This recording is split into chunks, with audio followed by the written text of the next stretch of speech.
दोस्तों ये स्टोरी है एक आर्किटेक्ट के बारे में जो काफ़ी क्रिएटिव था और काफ़ी हार्ड वर्किंग था। उसने अपनी ज़िंदगी के 30 साल एक ही कंपनी में काम किया और उस कंपनी को एक अच्छे लेवल पे लेकर के गया। दोस्तों अब वो अपने काम से रिटायर होना चाहता था और अपनी लाइफ, अपना टाइम अपनी फैमिली के साथ में स्पेंड करना चाहता था।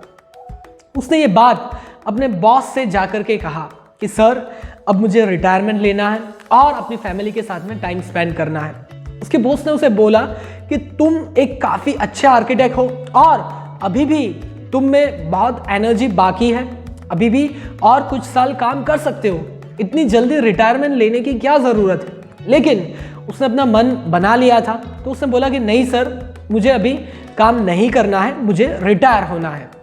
उसके बॉस ने बोला कि ठीक है, तुम्हारी मर्जी, लेकिन ये एक लास्ट प्रोजेक्ट है, एक लास्ट काम है, ये कंप्लीट कर दो, उसके बाद में रिटायर हो जाना। उसने वो काम ले लिया। उसका मन नहीं था लेकिन अपने बॉस को वो टाल नहीं सकता था, इसलिए उसने वो प्रोजेक्ट ले लिया।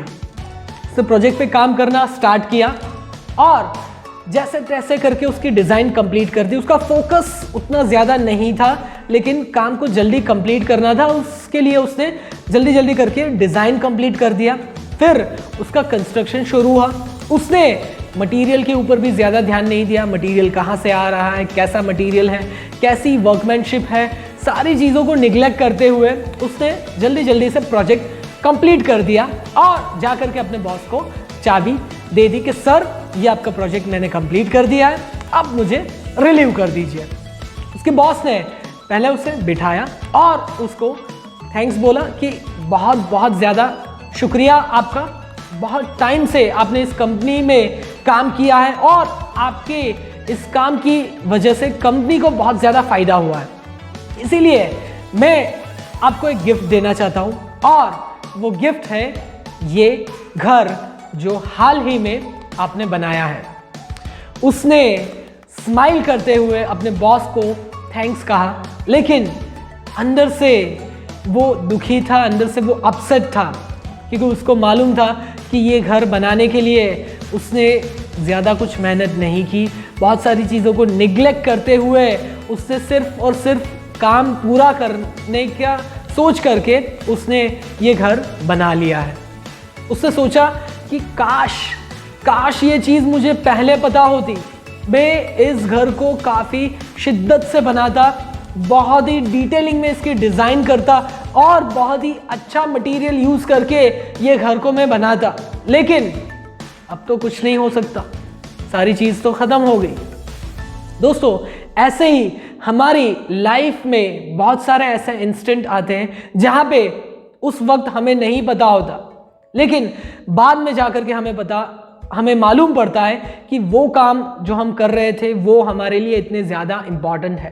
दोस्तों कॉलेज में पढ़ते हुए कई बार हमें ऐसा लगता है कि कॉलेज लाइफ है, एंजॉय करना चाहिए, उसके बाद में काम ही करना है, लेकिन बाद में जाकर के हम रियलाइज़ करते हैं कि कॉलेज में उस वक्त अपनी पढ़ाई के साथ में मैं कुछ और स्किल्स सीख लेता, कुछ कॉम्पिटिटिव एग्जाम्स के लिए प्रिपेयर कर लेता, तो ये जॉब मुझे नहीं करनी पड़ती, मैं कहीं और होता। उसी तरीके से कई बार हम एक कंपनी से दूसरी कंपनी में शिफ्ट करते हैं तो जब नोटिस पीरियड होता है उस वक्त हमारा मन काम में नहीं लगता और जैसे तैसे करके हम काम कंप्लीट कर देते हैं। लेकिन कई बार ऐसा होता है कि लास्ट में किया हुआ प्रोजेक्ट हमें उस कंपनी में जाते हुए उस प्रोजेक्ट से कुछ बेनिफिट हो जाता है, अगर हमने काम सही से किया हो तो। अगर सही से नहीं किया तो वहाँ जा कर के उसका नुकसान हमें उठाना पड़ता है। दोस्तों वैसे ही चीज़ सभी जगह पे हमारे साथ में होती रहती है, बाद में हम पछताते हैं। इससे बेटर ये है कि जो भी काम कर रहे हो अपना मन लगा करके करो और अपनी खुशी से वो काम करो। अगर आप उस काम में खुश नहीं हो, अगर आपका मन नहीं है, तो बेहतर है कि उस काम को करो ही मत।